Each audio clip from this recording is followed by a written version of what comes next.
Bonjour à tous et bienvenue à Nouvelle Vie chez vous. On est vraiment content de vous accueillir aujourd'hui. Peu importe de où vous nous regardez, que ce soit en Europe, en Afrique ou alors ici même au Québec.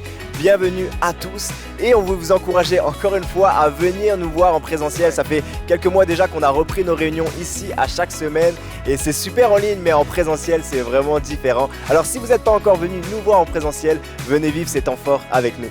Yes, et pour ceux qui ne le savent pas, tous les dimanches matins, on a une réunion à 9h sur deux plateformes, YouTube et Facebook. Donc, sachez que la réunion qui est à 9h sur YouTube est également disponible chaque jour de la semaine. Elle sera disponible à partir de 9h, mais aussi tout au long de la journée. Donc, si vous ne pouvez pas la regarder, regardez-la dans la journée, mais également dans le reste de la semaine.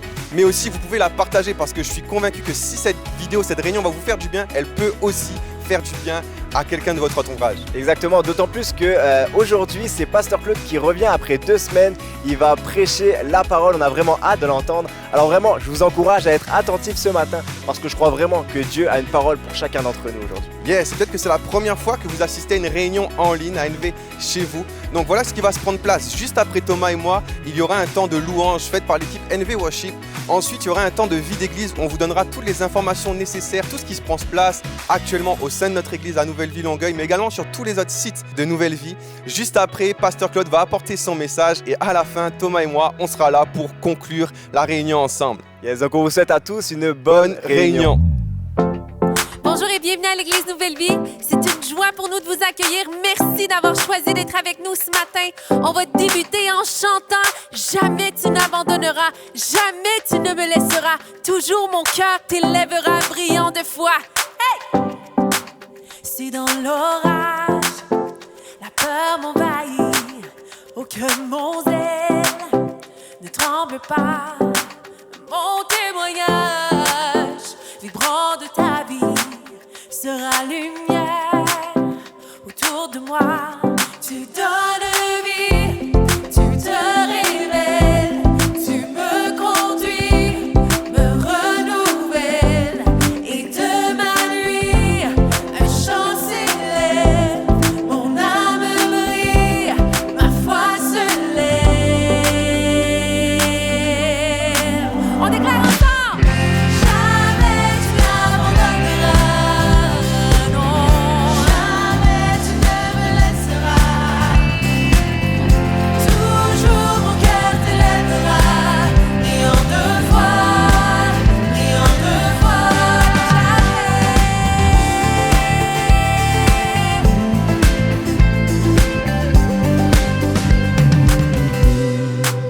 Aucun nuage, aucun ennemi ne fera taire mon chant pour toi.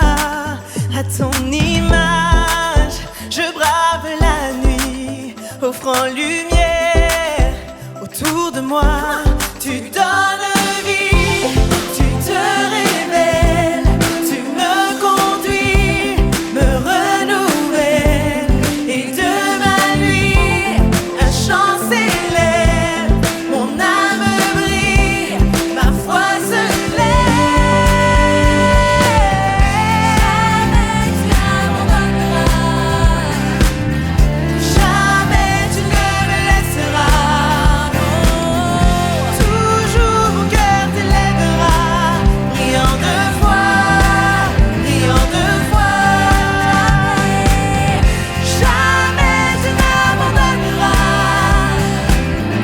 jamais tu ne me laisseras.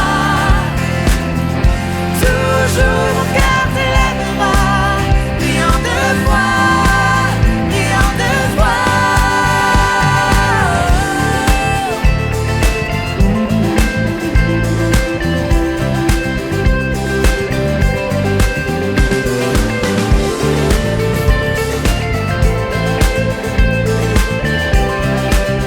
On dit ça avec moi. Si mon courage vient à défaillir, ô Dieu fidèle, tu restes là. De ma nuit, Oh oui, un chant s'élève, mon âme l'âme brille, ma foi se lève.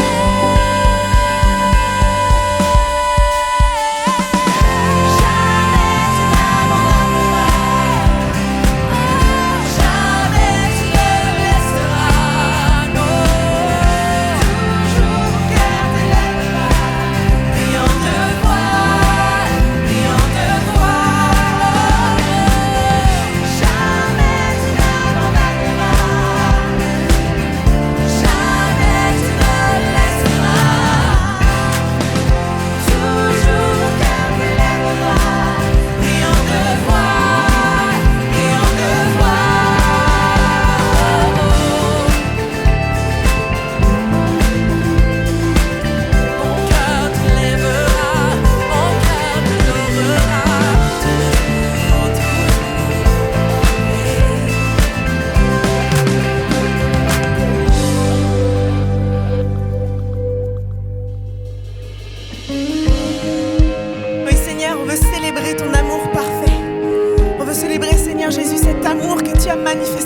nos vies à la croix.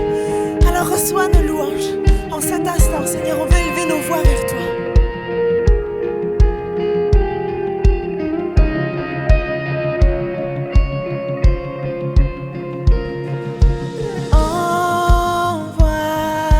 Envoyé par Dieu le Père,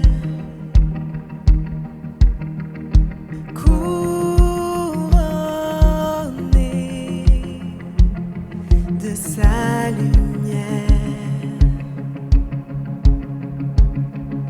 toutes choses sur cette terre te sont soumises, roi de l'univers,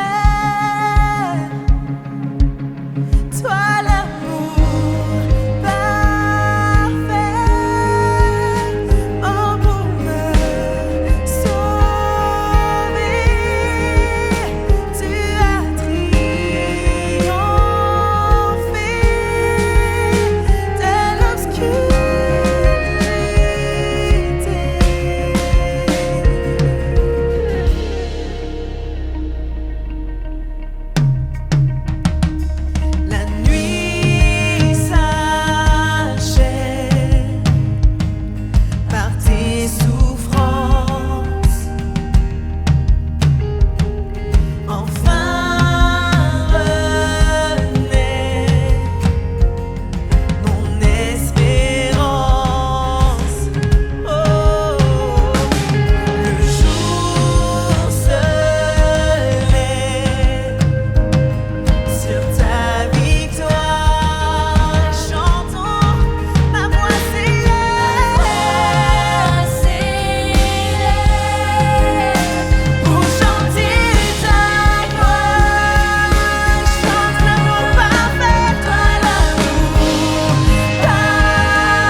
toi sans repère. Quand du ciel tu es descendu pour nous montrer l'amour du Père. À une vierge l'ange est apparu, comme l'avaient dit les prophètes. Et de trône de gloire éternelle, tu es né dans une étape.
Oui, gloire à qui tu es.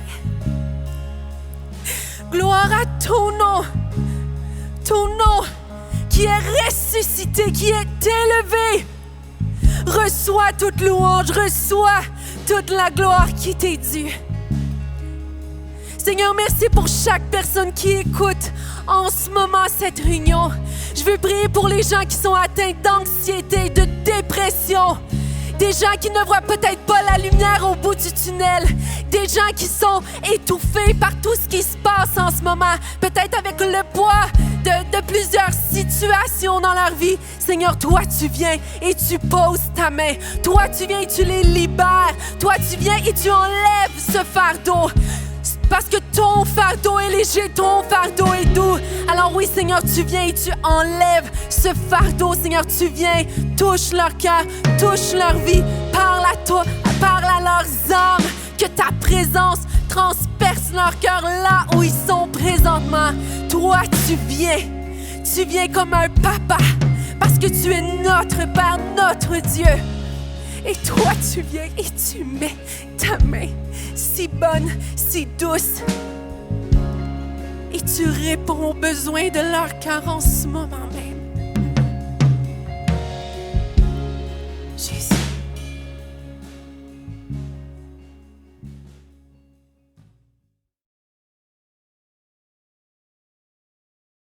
Bonjour à tous et bienvenue à tous nos sites Nouvelle Vie, Longueuil, La Prairie, Neuville-Avida, Châteauguay, Drummondville, Charlevoix et Sept-Îles. Et bienvenue aussi à toute notre communauté en ligne. Tous nos sites ont repris en présentiel mais on continue d'offrir nos services en ligne. Et les inscriptions pour la semaine prochaine sont déjà ouvertes dès cet après-midi à 16h. Donc n'hésitez pas à vous inscrire. Ça fait vraiment plaisir de vous voir de semaine après semaine et de vivre l'église ensemble. On est content de vous voir et de vivre ça avec vous. Donc inscrivez-vous pour la semaine prochaine. Bonne nouvelle, les groupes reprennent aujourd'hui et il y a un groupe pour vous, des enfants aux aînés, que ce soit pour les couples, les célibataires, les hommes, les femmes, le sport, l'étude biblique, le moment de prière. Il y a un groupe qui va correspondre à vos besoins et c'est vraiment un des meilleurs moyens de vivre l'église la semaine, d'encourager d'autres personnes mais aussi d'être encouragé dans sa marche avec Dieu. Donc n'hésitez pas à vous inscrire ce groupe .nouvellevie.com. Et pour tous ceux et celles qui désirent, qui sont leaders ou maison haute ou qui désirent le devenir, une formation sera donnée cet après-midi à Longueuil en présentiel pour tous les sites à 16h. Donc n'hésitez pas à vous inscrire sur nouvellevie.com/agenda. Parmi les événements les plus festifs qu'on peut vivre à l'église, on pourrait certainement citer les baptêmes. Et le 26 septembre prochain aura lieu un service de baptême où plusieurs vont témoigner publiquement de ce que Dieu a fait dans leur vie. Donc venez vous réjouir avec nous de ce que Dieu fait encore dans les vies en 2021. Les mesures sanitaires seront respectées. Et pour tous ceux et celles qui désirent s'engager par les eaux du baptême, justement, vous avez juste à vous inscrire sur nouvellevie.com/baptême. Et tout ça, c'est possible grâce à vous, grâce à votre générosité. Puis à Nouvelle Vie, il y a 3 manières simples et sécuritaires de donner. La première, c'est en allant sur le site don.nouvellevie.com. La deuxième, par virement Interac à don@commercialnouvellevie.com. Et la troisième, c'est en ajoutant Nouvelle Vie comme bénéficiaire sur votre institution bancaire. Si vous avez besoin d'informations pour connaître les démarches à faire, vous avez juste à nous appeler au 450-646-2150 et ça nous fera plaisir de vous aider pour ces démarches. Donc encore une fois, merci pour votre générosité. Je vous laisse avec une vidéo entrevue dirigée par Pasteur Ben et Sophie Luten sur une présentation des groupes de Nouvelle Vie. Donc merci à tous. Alors, on est en ce moment avec Pasteur Jacques et Hélène Loignon, qui sont les responsables des groupes Nouvelle Vie sur tous les sites, ainsi que Jamina, qui est une des responsables pour les groupes pour les jeunes adultes. Et on sait qu'à Nouvelle Vie, les groupes ont toujours eu une place importante et dans la dernière année, on a vu à quel point ça a pris une ampleur exponentielle. Jacques, dis-nous un petit peu à quoi ressemble un groupe en ce moment, un groupe Nouvelle Vie, et pourquoi on devrait tous en faire partie? Bien, actuellement, tous nos groupes sont en mode virtuel, c'est-à-dire on travaille avec l'application Zoom et donc c'est par ordinateur et c'est des groupes de rencontres avec 8 à 12 personnes environ.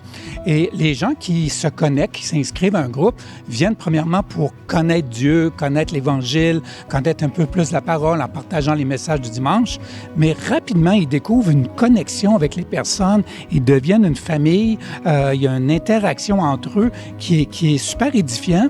Et la personne qui s'inscrit, ben, au début, elle vient pour recevoir, mais rapidement, elle trouve sa place, puis elle se sent utile parce qu'elle va donner, elle va offrir quelque chose aux gens par ses témoignages et tout ce qu'elle vit. Alors, c'est vraiment quelque chose de puissant et tout le monde a hâte de revenir la semaine ensuite.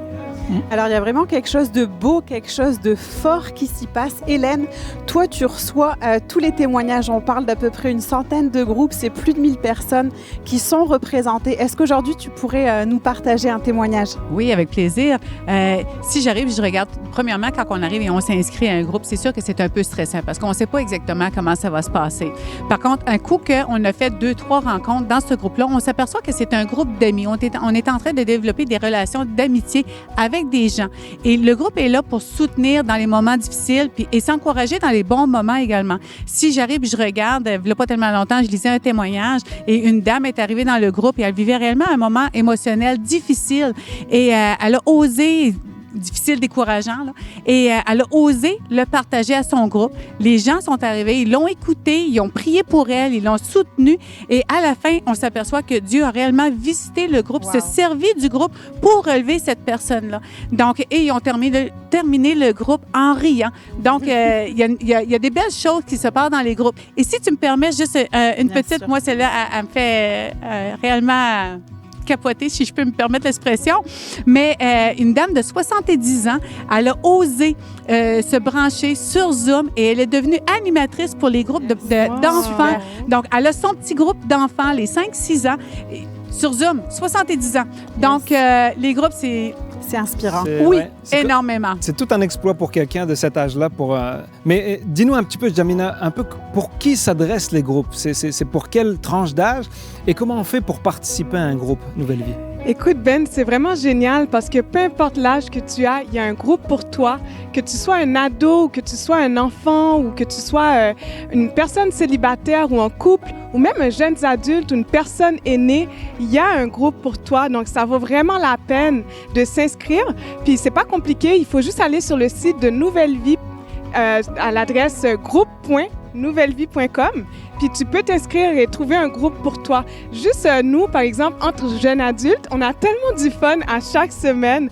On s'amuse. Juste cette semaine, on avait un moment fun entre filles dans notre groupe. Donc, ça vaut vraiment la peine de s'inscrire. On a des groupes de sport aussi.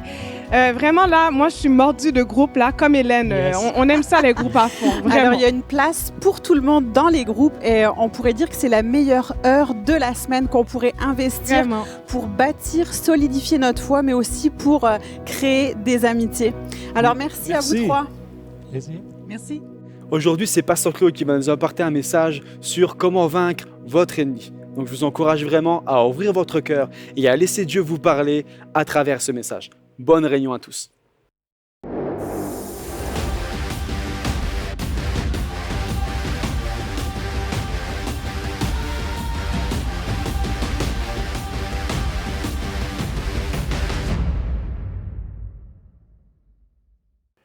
Bonjour et bienvenue à Nouvelle Vie chez vous. Notre message aujourd'hui, vaincre ton pire ennemi. On va t'aider. On va vous aider aujourd'hui à réaliser quel est notre pire ennemi spirituellement et à le renverser. Alors, je veux souhaiter la bienvenue aujourd'hui à Nouvelle Vie sur tous nos sites, une église sur plusieurs sites, sur 7 sites en fait maintenant. Nouvelle Vie à Longueuil, La Prairie, Nueva Vida à Sept-Îles. Mais permettez-moi de donner une chaleureuse et encore plus personnelle bienvenue, un mot de bienvenue à 2 nouveaux sites. Église Nouvelle Vie à Châteauguay, Église Nouvelle Vie à Charlevoix. Bienvenue, vous faites partie de la famille. On est tellement heureux de vous servir et de bâtir le royaume de Dieu avec vous. Et un mot d'encouragement à Nouvelle Vie à Drummondville. Il y a plusieurs centaines de personnes maintenant depuis plusieurs mois qui sont rassemblées avec le pasteur David Mondor, son épouse Lison, pour Nouvelle Vie à Drummondville. On a une salle magnifique déjà où on se rencontre régulièrement, mais nous sommes en ce moment en train de faire des grands travaux de rénovation, d'aménagement pour une salle qui va être notre salle permanente pour les prochaines années. Alors, il y a plein de travaux qui sont en cours pour un grand sanctuaire de plusieurs centaines de places.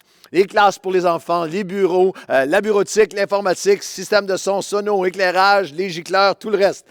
Mais nous croyons tellement à Nouvelle Vie à Drummondville. Alors merci aux chrétiens, aux croyants généreux de Nouvelle Vie sur tous nos sites qui sèment et investissent dans la ville de Drummondville. Nous croyons pour une église de grand impact.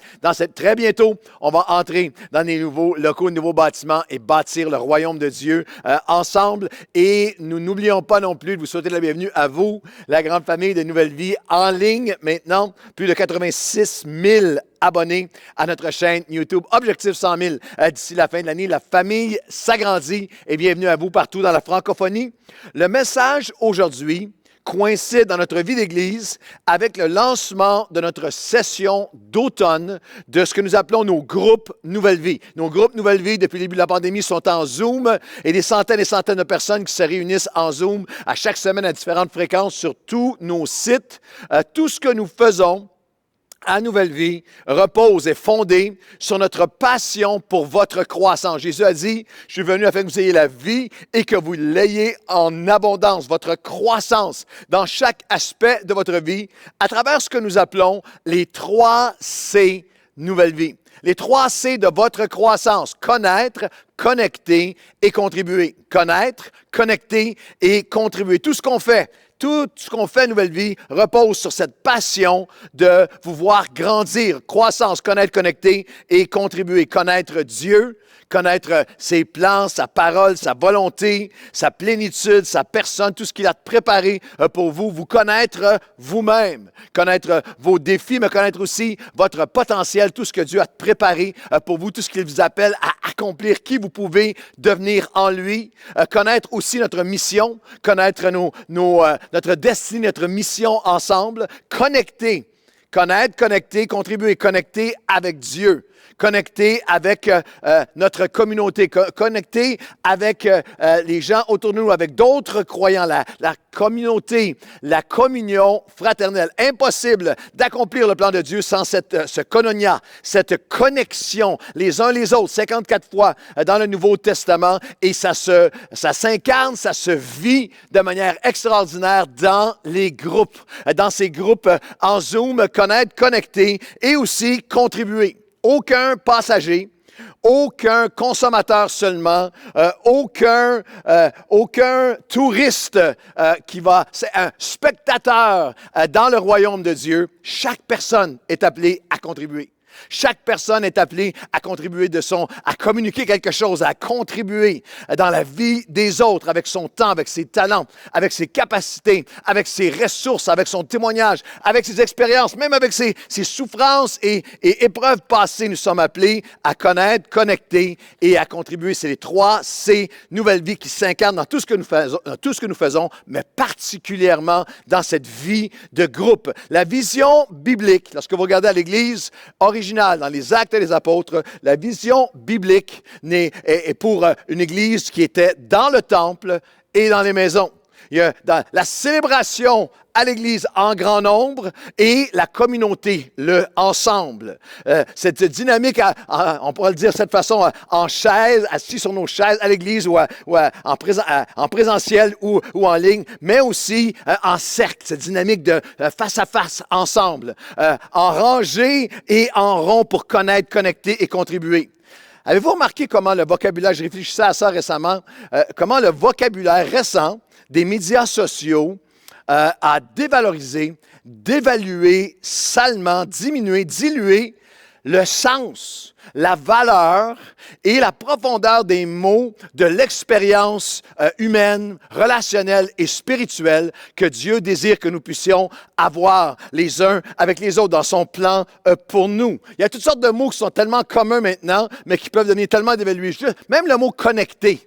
Le mot connexion, nos 3 C, c'est connaître, connecter, contribuer. Mais le mot connexion, on est obsédé, préoccupé par notre connexion Wi-Fi, Internet. Alors, une des questions fondamentales pour toi en cette rentrée, en ce début d'automne 2021, c'est question de Dieu pour toi, comment est ta connexion? En quel état est ta connexion. Ta connexion, on est obsédé par nos connexions Internet, mais la connexion de mon âme avec Dieu, de mon cœur avec Dieu, connexion avec sa parole, avec sa présence, avec son peuple, avec ses plans pour ma vie. Pensez-y un instant à la dévaluation de l'intention divine, des choses qui sont nobles, qui sont immenses, qui sont réduites à travers un vocabulaire qu'on utilise à chaque jour dans les médias sociaux. La connexion, un ami. J'ai tant d'amis Facebook. Croyez-moi, l'expérience biblique de l'amitié est bien au-delà de combien est-ce que j'ai d'amis Facebook. Partagez. Il y a tout un enseignement biblique sur le partage, koinonia, bien au-delà de j'ai partagé une recette ou j'ai partagé une vidéo d'un petit chat. Un ami, partagé. Des expressions profondes bibliques tellement immenses de signification. J'aime, j'adore. On envoie une vidéo à quelqu'un, j'adore, j'aime. On se rencontre à 5 heures cet après-midi, j'aime, j'adore. Il y a une adoration, une dimension d'adoration, d'amour, de connexion, de partage que Dieu désire produire et développer dans notre vie, qui s'exprime de manière extraordinaire à travers ces groupes Nouvelle Vie en Zoom. Notre vision des groupes Nouvelle Vie, on a eu plus de 200 groupes, plus de 2000 personnes qui se réunissaient en groupe d'une manière régulière. Notre vision en est une pour 300 groupes en Zoom à Nouvelle Vie sur tous nos sites. Cet automne, en 2020 et 2021, de 200 à aller jusqu'à 300 groupes maintenant. Et si vous voulez de l'info, j'invite tout le monde qui a allé sur tout simplement à nouvellevie.com/groupe. Nouvellevie.com/groupe pour pouvoir avoir des informations sur comment vous pouvez connecter. Nous avons des dizaines et dizaines de groupes, une variété de groupes extraordinaires. Des groupes pour tous les âges, des groupes d'enfants qui connectent, de jeunes, d'adolescents, de jeunes adultes, des groupes en connexion d'hommes d'affaires, de femmes, de femmes, de couples, pour les personnes du bel âge qui connectent de manière extraordinaire ensemble, pour les nouveaux, pour ceux qui traversent épreuves, pour ceux qui veulent vaincre, des groupes de connexion, d'encouragement, ceux qui veulent vaincre des dépendances, pour des gens d'affaires qui développent leur entreprise et bénéficient de l'expérience des uns des autres, pour ceux qui ont traversé une épreuve, une dépression, un divorce, des crises d'anxiété, pour des centaines et centaines de personnes qui, à chaque semaine, revisitent, partagent, digèrent ensemble, incarnent ensemble, s'approprient ensemble, vont s'appliquer ensemble les messages qui sont apportés les dimanches à Nouvelle Vie. Et le message d'aujourd'hui est plus qu'un message en fait. Ça vient directement de mon cœur et je crois du cœur de Dieu, mon cœur pastoral. Et ce message trouve ses racines dans ma plus grande préoccupation et prière pour vous depuis le début de cette pandémie. Le titre du message, c'est « Vaincre ton pire ennemi ». Et écoutez-le comme un avertissement, comme un appel du cœur de Dieu pour chacun d'entre nous, avec aussi cette question.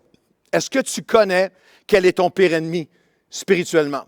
Connaître, c'est quoi mon pire ennemi spirituellement? Depuis le début de cette pandémie, on entend beaucoup les expressions distanciation sociale, la dynamique de distanciation ou de confinement.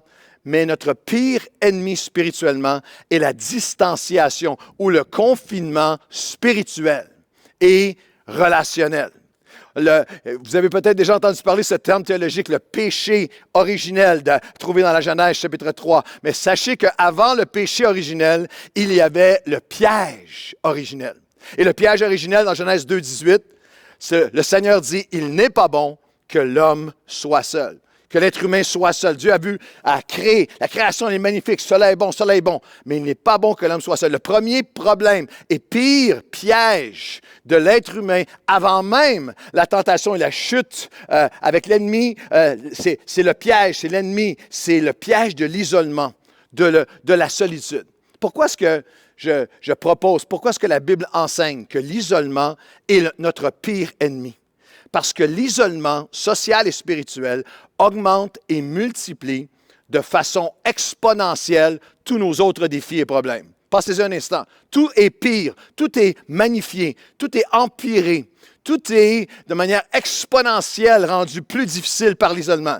Le péché, la peur, l'anxiété, les attaques spirituelles, les attaques sur notre mariage, notre couple, la colère, les dépendances, les frustrations, l'orgueil, l'incrédulité, L'aveuglement, l'endurcissement, tout est amplifié, est rendu pire et devient notre pire ennemi parce qu'il empire tous les autres défis et combats de nos vies.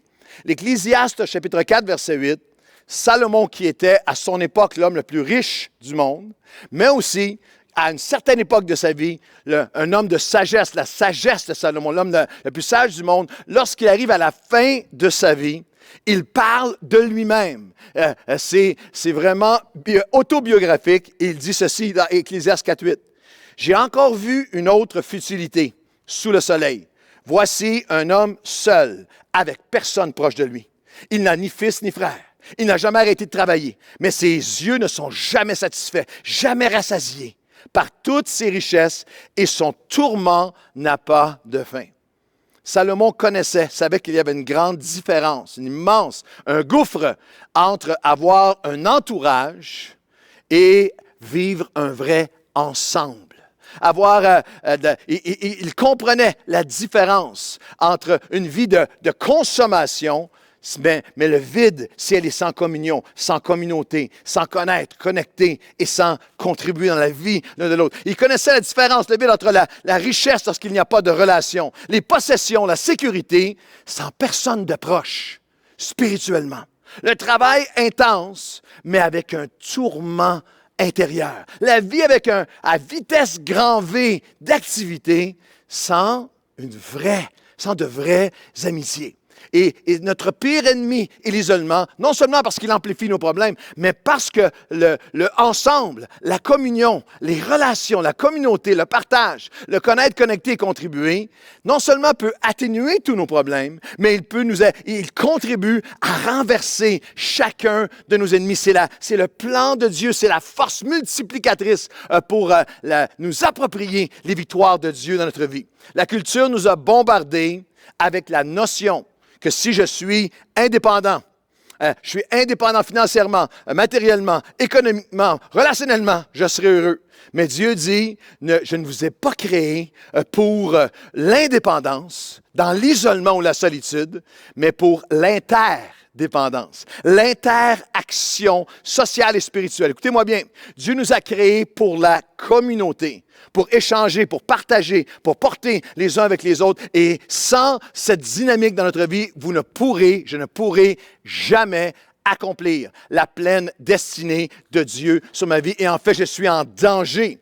Alors aujourd'hui, écoutez-moi un moment, peut-être qu'il y en a d'entre vous, je sais que certains, un message de Pasteur Claude sur le Koinonia, sur la communauté, sur les groupes, baissez votre garde, défroncez les sourcils, décroisez les bras spirituellement, arrêtez de soupirer, arrêtez le roulement des yeux, ouvrez votre cœur un instant, parce que ce message du besoin qu'on a les uns des autres est absolument essentiel, mais peut-être que plus que jamais, dans cette pandémie où toutes les problématiques humaines sont en hausse, affolantes et catastrophiques.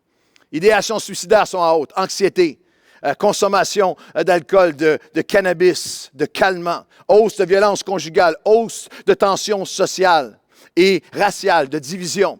Je le répète, c'est le cœur du message aujourd'hui. L'isolement est notre pire ennemi. Et vous vous posez la question de Dieu que vous entendez aujourd'hui, c'est comment se porte ta connexion avec Dieu et est-ce que tu réalises à quel point tu as besoin des autres et les autres ont besoin de toi. Et nous allons regarder aujourd'hui, alors on va écouter Jésus, l'enseignement de Jésus, mais à un moment tellement crucial des évangiles. Vous connaissez la séquence, la crucifixion, le vendredi saint, la crucifixion et la résurrection le dimanche après 3 ans de son ministère terrestre. Mais là, on se retrouve dans l'évangile de Jean et on va regarder les chapitres 13 à 17 où c'est la dernière conversation, c'est le jeudi soir. C'est le dernier souper de Jésus. Ils sont là pour commémorer la Pâque. C'est une célébration très intime. Il est avec ses disciples et il commémore la sortie, la libération que Dieu avait donnée à son peuple d'Égypte. Et là, ils sont ensemble. Et nous avons dans les 3 évangiles synoptiques, Matthieu, Marc et Luc, qui sont semblables, juste quelques paragraphes sur cette conversation-là. Mais l'apôtre Jean, sous l'inspiration du Saint-Esprit, nous donne une extraordinaire. Il nous donne un regard extraordinaire dans le message de Jésus avec ses disciples. 5 chapitres. Il y a 5 chapitres dans ce texte où on retrouve la conversation en entier. Ce qui a pris place avant le repas, pendant le repas, après le repas. Et il y a dans ces 5 chapitres, il y a des principes absolument essentiels de connexion pour vaincre notre pire ennemi. Et le repas commence, le texte commence dans Jean 13, avec ce qui était coutume à l'époque. Ils ont lavé les pieds. Lorsqu'on entrait dans une maison, c'était coutume avec la poussière accumulée sur les pieds. C'était la plus normale des hospitalités. Mais personne n'a lavé les pieds de Jésus, c'était l'œuvre ou des disciples. Alors Jésus se lève, le maître parmi eux, le Messie, mais il prend serviette et bassine et eau, et il va laver les pieds des disciples. Et là, il y a un échange qui est fascinant. Jean chapitre 13, verset 8, Pierre lui dit, « Non, jamais tu ne me laveras les pieds. » Et Jésus lui répondit, « Si je ne te lave pas les pieds, tu n'auras pas de part avec moi. » Il y a un portrait spirituel important et tellement actuel dans cet échange. Il représente le désir de Dieu pour une œuvre en profondeur. Je vais expliquer laver les pieds dans un instant, mais aussi notre dualité, notre dureté, et même une décision de refus ou de résistance à cette œuvre en profondeur qui conduit à nos défaites et même à la destruction de notre destinée. L'apôtre Pierre, Jésus dit, je vais te laver les pieds. Et l'apôtre Pierre dit, non, tu ne laveras pas les pieds. J'aime tes enseignements. Tu es le Maître, tu es le Seigneur. J'aime ta parole, j'aime ton pardon, j'aime les miracles. Tu es mon Dieu. J'aime ton aide, ta fidélité, ta présence. Mais je ne veux pas te donner accès à ce qui est sale, à ce qui est laid dans ma vie, à ce que j'ai ramassé sur le chemin de la vie, à ce qui ne sent pas très bon dans ma vie. Tu es mon Dieu, mais je ne veux pas te donner accès. Les pieds dans la Bible parlent de la direction dans nos vies, nos décisions, nos choix, notre marche avec Dieu. L'apôtre Paul dira même, ils sont beaux, les pieds. On ne parle pas des pieds physiques, figurativement. Ils sont beaux, les pieds de ceux qui apportent l'Évangile, ceux qui communiquent la paix. Non, les pieds parlent de notre direction, de comment nous marchons, nos priorités. L'apôtre Pierre dit en fait, je veux marcher avec toi, je veux être béni. En termes modernes, je vais écouter des messages en ligne ou je vais aller à l'église et je vais écouter du worship. Je veux être béni, être protégé. Je veux te pardonner. Peut-être que à notre époque, c'est ce christianisme qui dit je veux être avec le Seigneur, mais je veux argumenter les mesures sanitaires, le passeport vaccinal, les signes de la fin des temps, mais je ne veux pas te donner accès à venir en profondeur dans ma vie, à venir laver les choses moins belles, les choses qui sentent moins bon, les choses que j'ai accumulées sur la poussière du péché de la chair sur le chemin de la vie. Pierre dit, jamais tu ne me laveras les pieds, mais la réponse de Jésus est hallucinante. Si je ne te lave pas les pieds, si tu ne me donnes pas cet accès, tu n'auras pas de part avec moi. Il n'y a qu'une part de moi, de mon œuvre de transformation, de ma richesse, de mon flot, de ma vie, de mon esprit en toi qui va être perdu. Alors la question de Dieu, c'est es-tu prêt à laisser Jésus entrer, nettoyer et faire une œuvre en profondeur? Es-tu prêt à entendre quel moyen le Seigneur veut utiliser? Quel moyen il veut utiliser pour faire cette œuvre dans nos vies? Dans les chapitres 13, 14, 15, 16 et 17, dans les 5 chapitres, il y a plusieurs principes.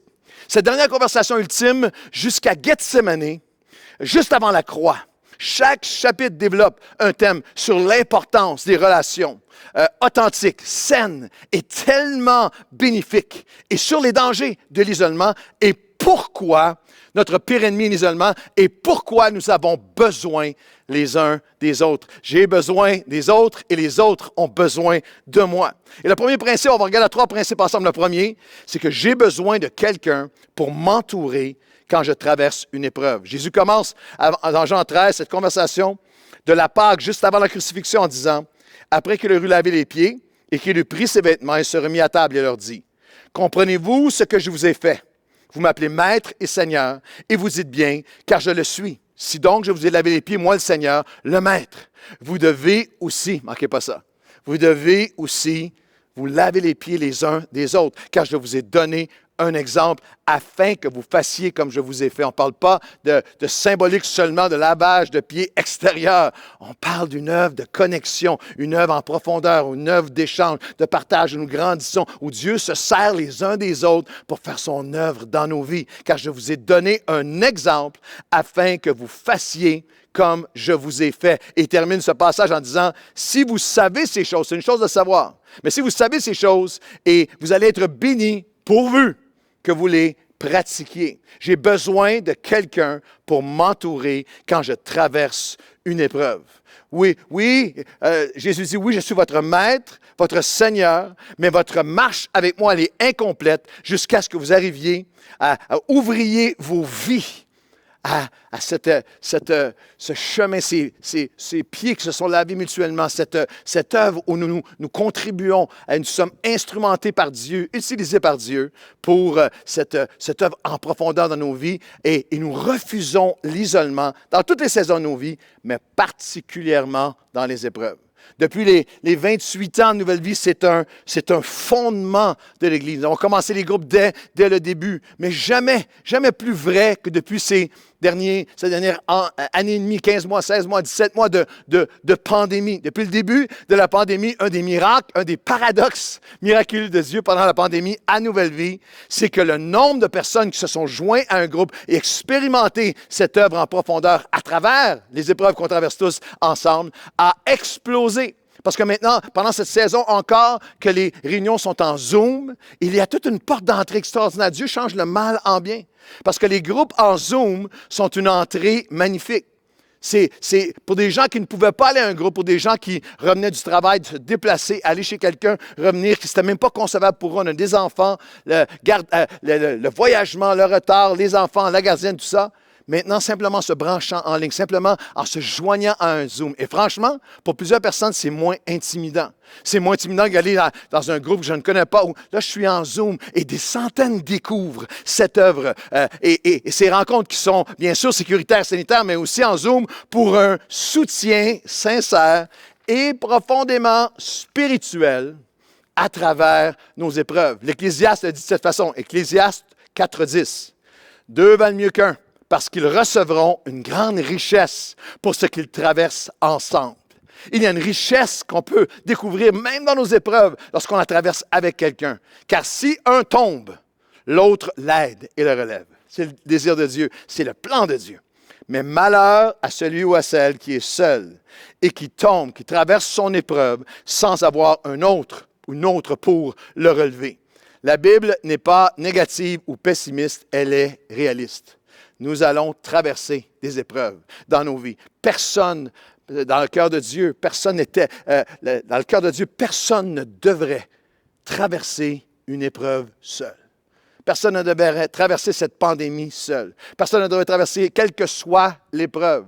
L'épreuve dans ma santé, l'épreuve à mon travail, tes études qui sont retardées par cette pandémie, l'épreuve d'une dépendance, l'épreuve d'une faillite, d'une perte d'emploi, d'une maladie, d'un deuil, d'une crise dans ton couple ou dans ta famille ou avec tes enfants qui sont tout jeunes ou tes petits-enfants, quelle que soit la sphère de ta vie, si un tombe, tu traverses une épreuve, l'autre l'aide et le relève. C'est le cœur de nos groupes.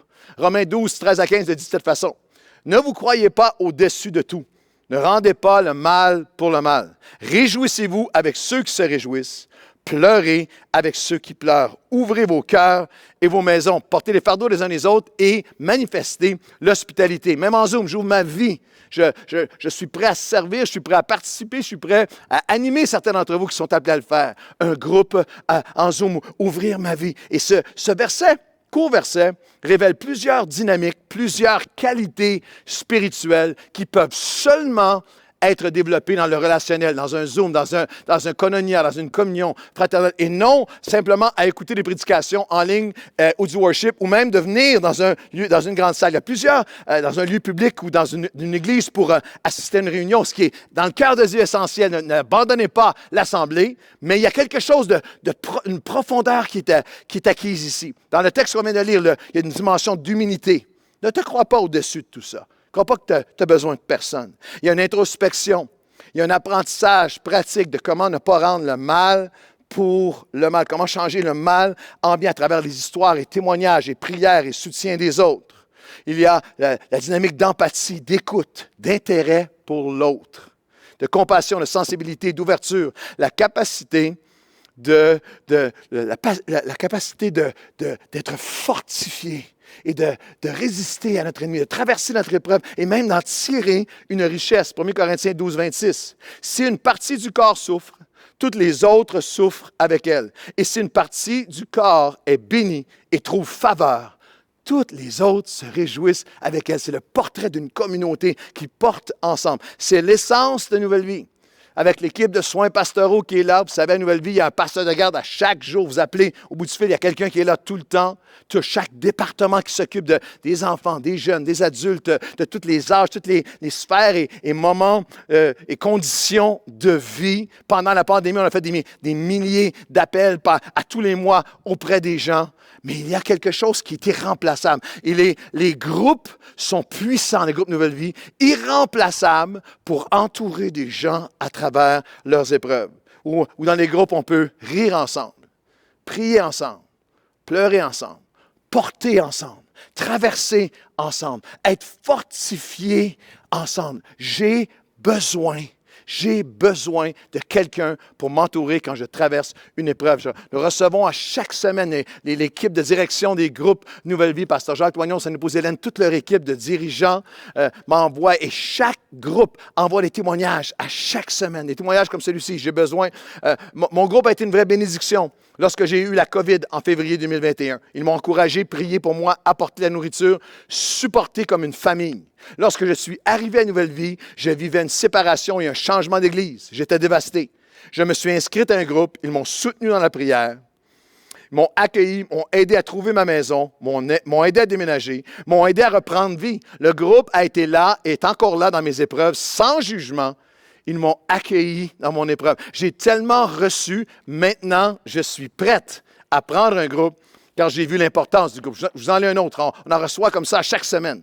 Lorsque j'ai eu des problèmes avec ma vision, j'ai perdu la vue cet été. Mon groupe m'a supporté moralement. Je me suis senti abandonné de Dieu. Je lui ai demandé de venir me chercher parce que je ne trouvais pas de solution. Une sœur de mon groupe m'a téléphoné régulièrement pour prier avec moi, m'encourager, prendre de mes nouvelles. Elle m'a encouragé à ne pas écouter et laisser l'ennemi gagner sur mes pensées. Elle m'a donné des paroles de vie et mon groupe a prié et me soutient toujours dans la prière. C'est quelque chose qui m'a frappé dans ce témoignage, c'est qu'alors qu'elle vivait cette maladie, cette épreuve terrible de perte de vision physique, elle a vu l'œuvre de Dieu, le royaume de Dieu, le cœur de Dieu, l'Église, le corps de Christ. Elle l'a vu avec une profondeur et une dynamique qu'elle n'avait jamais vue auparavant. Quelle que soit l'épreuve, j'ai besoin de quelqu'un pour m'entourer quand je traverse une épreuve. Je ne sais pas si vous avez déjà vu le film 127 heures.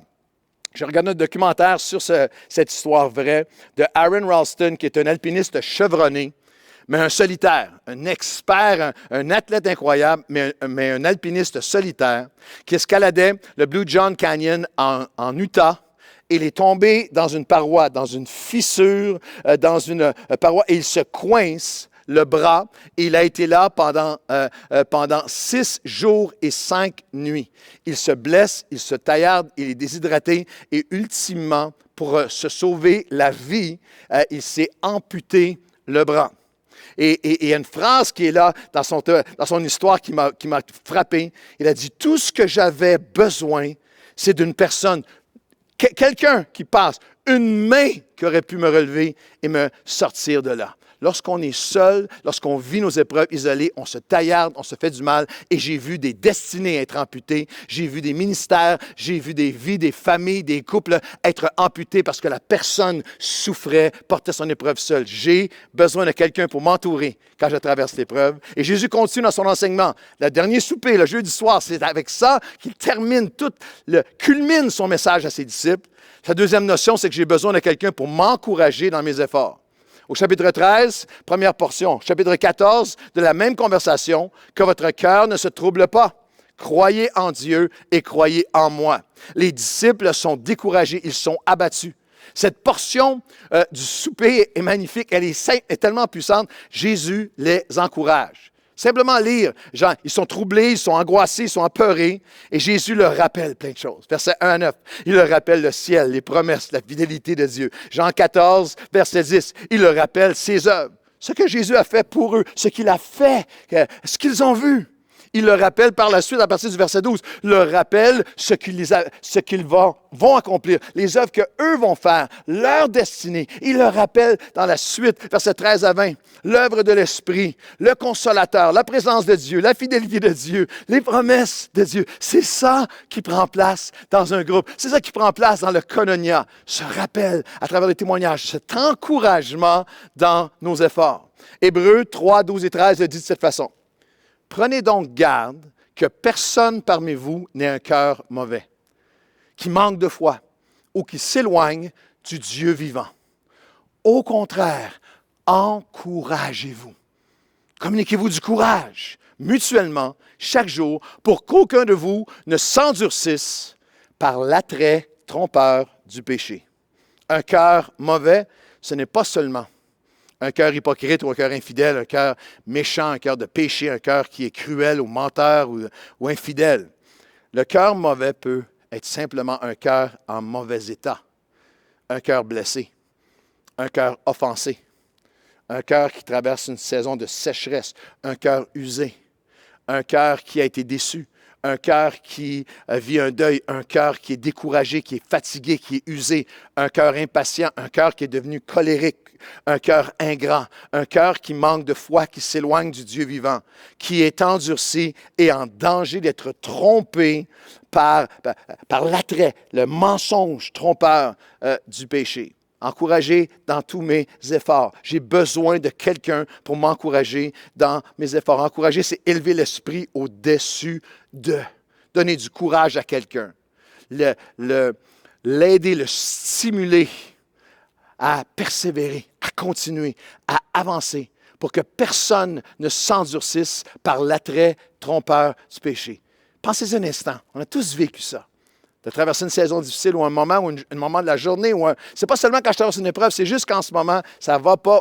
Et juste comment une parole, quelqu'un qui arrive avec... Moi, j'essaie de faire ça à la journée longue. J'essaie de communiquer la vie par mes paroles continuellement. Parce que je l'ai vécu, parce que je sais à quel point c'est puissant, à quel point une parole d'encouragement peut... J'étais un moment avant abattu et une parole d'encouragement, en Zoom ou en personne, une parole d'encouragement, et je suis prêt à traverser, à défoncer les murs et à gravir des montagnes pour Dieu. Celui qui court seul court vite. Celui qui court avec quelqu'un court plus loin. Il est encouragé. Et croyez-vous vraiment que vous êtes quelqu'un qui n'avez pas besoin de cette parole d'encouragement? Croyez-vous vraiment que vous n'avez pas une parole d'encouragement à communiquer à quelqu'un? Lorsqu'on parle, lorsqu'il dit « encouragez-vous » afin de ne pas être endurci, aveuglé par l'attrait trompeur du péché, pensez-vous vraiment que ça ne peut pas vous arriver? Pensez-vous vraiment que vous êtes au-dessus de ça? L'attrait trompeur du péché qui se magnifie, se décuple dans l'isolement. Attention! L'isolement spirituel, ce n'est pas une question d'entourage. C'est pas une question, l'isolement spirituel qui est toxique et dangereux n'est pas une question de est-ce que tu es marié ou célibataire. Tu peux être marié et vivre un isolement terrible. Tu peux être célibataire et avoir vraiment ce ensemble, avoir une communion réelle avec des gens autour de toi. Ce n'est pas une question de combien d'amis tu as sur Facebook ou combien de gens sont autour de toi, ou même si tu vas à l'Église, à quel point Dieu veut que nous soyons là, en présentiel à l'Église. Mais tu peux être assis pendant des années à l'Église si tu n'ouvres jamais ta vie, si tu n'ouvres jamais ton cœur. La Bible, tu es en danger. La Bible, la parole de Dieu est limpide et sans détour.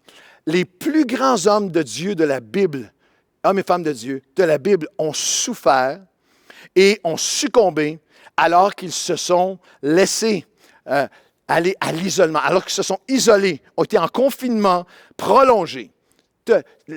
La Bible est remplie d'histoires très, très, très transparentes, très directes sur les plus grands. Ne pensez jamais que vous êtes au-dessus de ça, que l'attrait trompeur du péché ne peut pas vous atteindre. Abraham était le père, appelé le père de la foi. Mais dans son moment d'isolement, il a bousillé, il a brisé ses vœux, a traité son épouse d'une façon, a agi d'une manière qui a déchiré son mariage, déchiré sa relation avec son épouse. Moïse était appelé l'ami de Dieu.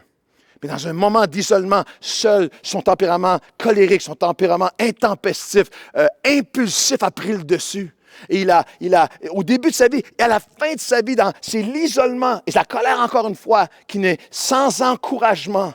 La colère qui l'a amené à même manquer une portion de la terre promise que Dieu avait pour lui. David était l'homme selon le cœur de Dieu. Mais lorsqu'il avait Jonathan, lorsqu'il avait cet encouragement, il abattait les géants et bâtissait le royaume. Lorsqu'il s'est isolé à laisser partir les autres au combat, il s'est isolé, ses pulsions sexuelles, hors de la main, de la couverture et de l'encouragement, les forces de Dieu, l'encouragement des gens autour de lui l'ont amené à un regard, à une pensée, à un adultère, au meurtre qui est venu déchirer sa maison, et l'épée n'a plus jamais quitté sa maison. Élie, le prophète de Dieu, qui avait appelé le feu du ciel, avait vu des victoires hallucinantes dans le chapitre suivant. Lorsqu'il est isolé sous un arbre, une menace de l'extérieur l'amène à un point de découragement où il demande la mort. Jean-Baptiste, Jésus a dit, il n'y a pas de plus grand que lui. Personne ne connaissait qui était Jésus plus que Jean. Jean-Baptiste était relié prophétiquement avec Jésus-Christ, était celui qui avait dit, voici l'agneau de Dieu. Je ne suis pas digne de délier la courroie de ses sandales, il va vous baptiser du Saint-Esprit. Il faut que je diminue, qu'il grandisse. Personne ne savait qui était Jésus comme Jean. Mais lorsqu'il est isolé dans son donjon, dans sa prison, l'Évangile nous dit qu'il a envoyé des messagers pour demander à Jésus, est-ce que c'est toi ou il faut en attendre un autre? L'isolement multiplie toutes ces tares, toutes ces fautes, toutes ces tentations, toutes ces possibilités de perdre la destinée de Dieu. C'est pourquoi j'ai besoin de quelqu'un pour m'encourager dans mes efforts. Même dans mes efforts comme homme, dans mes efforts comme mari, dans mes efforts comme père, comme parent, dans mes efforts, dans les bonnes décisions que j'ai prises, dans des disciplines de vie. J'ai besoin d'encouragement dans mon intégrité, dans mes efforts que je sois marié ou que je sois célibataire, dans mes efforts pour marcher avec Dieu, dans mes efforts pour être intègre, dans mes efforts pour terminer mes études, dans mes efforts pour être fidèle, pour être droit, dans mes efforts contre mon passé qui essaie de revenir, me reprendre, dans mes efforts d'aimer, de pardonner, de marcher avec Dieu, de le servir, d'accomplir, d'être l'homme, la femme que Dieu que je sois. J'ai besoin de quelqu'un pour m'encourager dans mes efforts face à l'ennemi de mon âme. Et c'est la dernière pensée. Jésus, dans ce discours, c'est pas même pas un discours, dans cette conversation que l'Esprit de Dieu nous donne à travers, juste avant, le jeudi soir, juste avant la croix et la résurrection, son dernier message ultime à ses disciples, leur donne ces 3 clés. Pour vaincre ton pire ennemi, j'ai besoin de quelqu'un pour m'entourer quand je traverse une épreuve. J'ai besoin de quelqu'un pour m'encourager dans mes efforts et je termine. J'ai besoin de quelqu'un parce que le combat est déjà engagé et que l'enjeu est spirituel. Les groupes Nouvelle Vie, ce n'est pas quelque chose de social. C'est quelque chose de profondément spirituel. C'est hallucinant que dans ce Jean 13, 14, 15, 16 et 17, alors qu'il leur donne cet enseignement, alors que Jésus les appelle à des relations plus profondes, authentiques, vraies, sincères, et il les appelle à des amitiés qui sont spirituelles, à connaître, connecter, contribuer, et à être vigilants concernant leur connexion, et à quel point c'est important quand nous avons besoin les uns des autres. Jésus les met en garde tout au long des chapitres contre l'action de l'ennemi, contre le combat qui est spirituel, que c'est un autre niveau que juste le niveau humain. Dans Jean 13, je vous donne juste quelques extraits de la conversation, pendant de la narration de ce souper historique. Jean 13, 2, pendant le dîner, alors que le diable avait déjà mis dans le cœur de Judas Iscariote. J'ai besoin de quelqu'un dans le combat, parce que le combat est déjà engagé et que l'enjeu est spirituel, et parce que l'ennemi met encore des choses sur nos cœurs. Il est encore un menteur, il est encore un accusateur, il est encore un trompeur, il est encore un voleur. Jean 13, 27, toujours dans la même conversation. Alors que Jésus enseigne, Satan entra en Judas Iscariote. Je vous en supplie, ne tombez pas dans le piège des débats stériles sur les conflits théologiques reliés à la démonologie. Est-ce que le chrétien est-ce qu'il est possédé? Est-ce qu'il est démonisé? Est-ce qu'il entre? Est-ce que c'est ponctuel ou est-ce que c'est permanent? Est-ce que l'ennemi peut? Est-ce que je peux dire ceci? Ne réduis pas ça au débat. Nous avons besoin les uns des autres parce que l'ennemi entre encore. L'ennemi ment encore. L'ennemi vole encore. L'ennemi aveugle encore. L'ennemi décourage encore. Il endurcit encore. Appartenir à un groupe, d'avoir des relations spirituelles n'est pas quelque chose qui est un nice to have, quelque chose de plus, un bonus, une dynamique humaine, une option intéressante ou juste quelque chose de supplémentaire et optionnel. Dans la pensée de Dieu, c'est l'essentiel parce que le combat est spirituel. On ne lutte pas contre la chair et le sang, mais contre des dominations dans les lieux célestes. Les armes de notre combat ne sont pas charnelles, elles sont spirituelles. Par la vertu de Dieu pour abattre des forteresses. Nous avons besoin les uns des autres pour abattre ces forteresses. Sois alerte, sois sobre. Votre ennemi, le diable, rôde comme un lion rugissant. Vous pouvez regarder 50 documentaires du National Geographic, puis à chaque fois voir le lion rugissant qui attend des heures pour sa proie qui devient vulnérable lorsqu'elle se détache, lorsqu'elle s'isole, lorsqu'elle n'est plus dans le ensemble. Jésus n'a jamais promis ou prier pour qu'on soit enlevé du monde, mais qu'à travers le ensemble, on peut s'élever au-dessus des attaques de l'ennemi. Toujours dans la même conversation, Jean 14. Père, je ne te demande pas de les enlever du monde, mais de les garder de l'ennemi. Père, je prie afin qu'ils soient un, comme Père, tu es en moi et moi, je suis en toi. La vie chrétienne, selon Jésus, ce n'est pas une vie isolée de bunker où nous maudissons et méprisons le monde extérieur. Non, dans le ensemble. Nous sommes fortifiés pour nous tenir au milieu de ce monde. C'est lorsque je suis dans le ensemble que l'ennemi ne trouve rien en moi et que le prince de paix me donne victoire à chaque jour sur le prince de ce monde. Toujours la même conversation. Et c'est le défenseur, le Saint-Esprit, que le Père envoie en mon nom, dit Jésus. Le prince de ce monde vient. Il y a une réalité au combat spirituel, mais il n'a rien trouvé en moi qui lui appartienne. J'ai besoin de l'un et de l'autre. J'ai besoin de quelqu'un dans ma vie spirituellement. Pas seulement dans mes épreuves, parce que j'ai besoin d'encouragement, mais pour me protéger. Comme une protection spirituelle. Dans la même conversation, vers la fin de la conversation du souper, Jésus leur dira, je vous ai parlé ainsi, je vous ai enseigné tout ça, afin qu'il n'y ait parmi vous aucune cause de chute, de scandale, de scandalizo. Ce qui fait en sorte qu'une personne chute, s'éloigne, tombe, s'endurcit, devient une déception pour elle-même et pour d'autres, et cause d'autres personnes de s'éloigner de Dieu. Il y a une clé du combat spirituel de protection dans le ensemble. Ecclésiaste 4.12. Une personne qui se tient seule peut être attaquée et vaincue. Et si quelqu'un est plus fort qu'un seul, tu traverses quelque chose, un ennemi en ce moment, ton ennemi qui est dans cette sphère-là de ta vie, elle semble dominer, deux ensemble peuvent lui résister et renverser l'ennemi, car la corde a 3 brins. Moi, quelqu'un et Dieu ne se rompent pas facilement. J'étais aux États-Unis récemment, il y avait dans un quartier, il y avait toutes ces pancartes de Neighborhood Watch. C'est un programme de protection communautaire. Des gens qui s'engagent les uns vers les autres pour protéger leurs propriétés matérielles.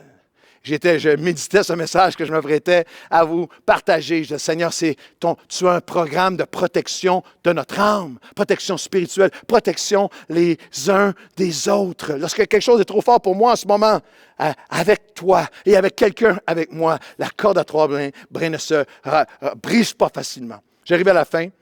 Après avoir consacré son dernier repas, sa dernière conversation avec ses disciples et les convaincre de l'importance de connaître, connecter et contribuer, avec ces mots, heureux allez-vous être. Si vous connaissez ceci et si vous le pratiquez, là-dessus, Jésus prie pour eux et après ça, il nous modèle lui-même, nous rappelle dans son humanité, dans son incarnation, que lui aussi a eu l'humilité de reconnaître ses besoins des autres et face à ce qui était devant lui, c'est le dernier, il passe directement du souper à prier pour ses disciples et là-dessus, Jésus alla avec eux dans un lieu appelé Gethsémani, le lieu du pressoir, de la pression qu'on traverse tous.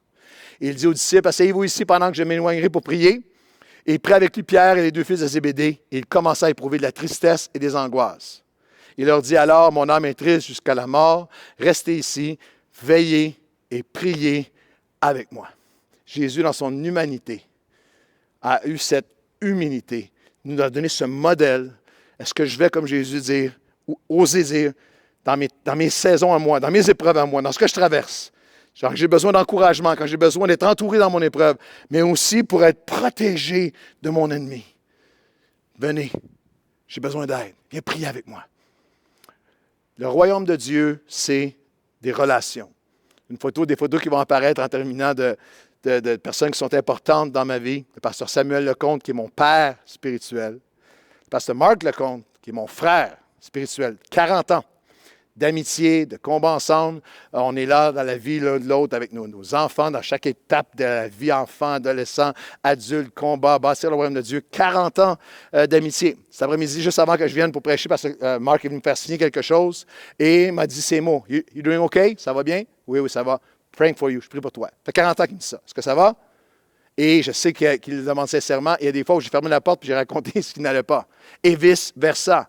Et praying for you. Et je sais qu'il prie vraiment pour moi. Et lorsque je regarde ces photos de pasteur Sam Lecomte, Marc Lecomte et moi, une ancienne lorsqu'on était on est parti pour le collège biblique, la plus récente qui est là, je pense à un moment, vous savez, pasteur Sam a sauvé ma vie en me présentant l'Évangile et a ouvert le royaume de Dieu dans ma vie. Mais moi, j'ai déjà sauvé la vie de pasteur Sam.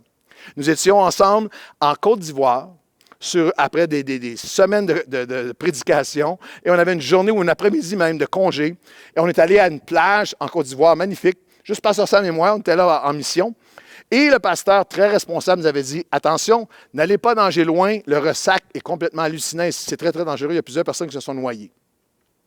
Mais les Québécois en Côte d'Ivoire, on connaît plus que les Ivoiriens. Alors, après un certain temps, il faisait tellement chaud, c'était tellement beau, on s'est lancé, puis on est allé de plus en plus loin.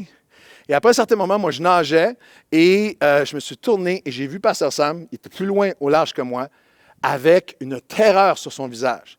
Puis il m'a raconté par la suite que ça faisait longtemps qu'il essayait de nager pour revenir vers le parasol qu'on avait, puis il se voyait avec le ressac toujours s'éloigner de plus en plus, étant emporté vers la mer. Et à ce moment-là, pasteur Sam était une masse d'hommes, un homme beaucoup plus fort que moi, un costaud.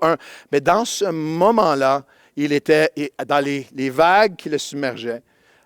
Claude, help me. Et c'est Dieu qui a permis tout ça, qui m'a aidé. Mais j'ai été nager en arrière de lui. Et permettez-moi d'être si direct. Je me mettais en arrière de lui et je le poussais. Le fessier et le reste, je le poussais vers l'avant, le poussais vers le sol. Puis après un certain temps, grâce à Dieu, il a réussi à mettre son pied au sol, à find his footing, retrouver le sol. Une fois qu'il a retrouvé le sol, moi, je nageais vers lui, on revenait au sol épuisé. Et lorsqu'on avait de l'eau encore jusqu'à la taille, je suis venu pour le lâcher. Il était tellement étourdi, tellement épuisé qu'il a eu un réflexe. Il dit, non, don't let me go. Vous êtes pasteur Claude, qu'est-ce que ça a à voir avec ton message sur le besoin qu'on a les uns des autres? Pour moi, ça a tout à voir parce qu'il n'y a rien qui illustre plus magnifiquement la vision de nos groupes. Ce petit moment sur la plage en Côte d'Ivoire m'a rappelé pour toujours que même les plus forts ont besoin d'une poussée dans certains moments où les vagues les submergent. Et même ceux qui sont moins forts et eux-mêmes dans la tempête, dans les vagues, peuvent faire une différence. Spirituellement, tu peux faire une différence dans la vie de quelqu'un. Et quelle que soit la force que tu penses avoir, il va y avoir des moments où tu vas avoir besoin de quelqu'un pour te donner une poussée. Les vagues sont trop hautes. Quelqu'un pour te permettre de retrouver ta marche. Quelqu'un pour venir laver tes pieds. Quelqu'un pour venir aider ton cœur qui est en mauvais état en ce moment. Alors aujourd'hui, on prie ensemble. Et nous disons, Seigneur, je viens à toi aujourd'hui. Et je te demande, Seigneur, de me ramener à la simplicité de connaître, de connecter et de contribuer à la vie les uns les autres. Je ne veux pas de cette marche chrétienne en superficialité où je dis au Fils de Dieu, tu ne me laveras jamais les pieds, où je ne permets à personne d'entrer dans ma vie pour venir faire une œuvre, ton œuvre à toi en profondeur dans ma vie. Seigneur, j'ai besoin de quelqu'un pour guérir mon cœur, pour contribuer, pour aider. Il y a une saison, je traverse une saison en ce moment où mon cœur a besoin d'être aidé, d'être colmaté, d'être encouragé. Seigneur, je traverse une épreuve et je prie pour ceux qui traversent des épreuves en ce moment, qu'ils puissent ouvrir leur vie, qu'on puisse être entourant les uns des autres à travers l'épreuve. Et Seigneur Dieu, malheur à celui qui tombe et qui est seul. Mais celui qui tombe et qui est relevé par un autre, il trouvera une richesse. Et j'interpelle par l'Esprit aujourd'hui ceux qui sont chrétiens de longue date, ceux qui disent « j'ai pas besoin de ça ». Oui, mais nous avons besoin de toi. Quelqu'un a besoin de toi. Quelqu'un a besoin que toi, tu offres ta vie, ton témoignage, ton expérience, ton aide, ton encouragement dans les efforts que chacun nous essayons d'offrir à Dieu et avancer avec lui. Et Seigneur, parce que l'ennemi est réel, parce que l'ennemi est présent, parce que le combat est spirituel, nous ouvrons nos vies les uns aux autres. Et je prie que cette session, cette prochaine saison de Nouvelle Vie en groupe soit surnaturelle, miraculeuse, et que personne ne traverse son épreuve seul, et que chacun puisse découvrir la richesse du ensemble.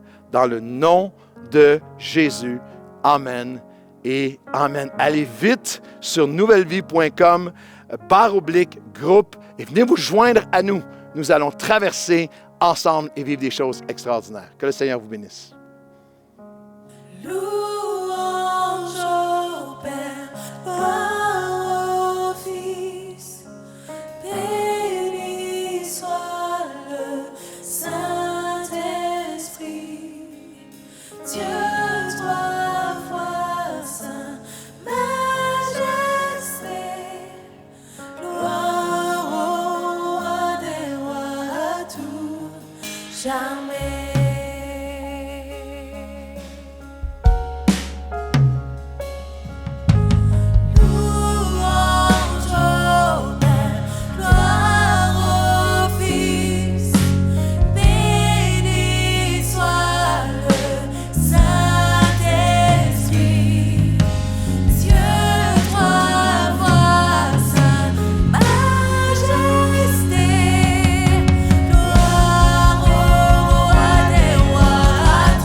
Merci à tous d'avoir été avec nous aujourd'hui. On espère vraiment que cette réunion a pu vous bénir et vous encourager dans votre foi. Yes, et on vous encourage à rejoindre l'un de nos petits groupes. À Nouvelle Vie, on a différents petits groupes pour tous les âges. Donc, toutes les informations se retrouvent sur groupe.nouvellevie.com et vraiment on vous encourage d'assister à l'un de ces petits groupes parce que c'est un moyen de grandir dans votre relation aussi avec Dieu. Exactement, puis on veut vous donner également rendez-vous dimanche prochain et vous pouvez vous inscrire dès cet après-midi 16h sur nouvellevie.com/agenda. Dimanche prochain, c'est un rendez-vous. Yes, et maintenant on vous souhaite à tous de passer une bonne semaine.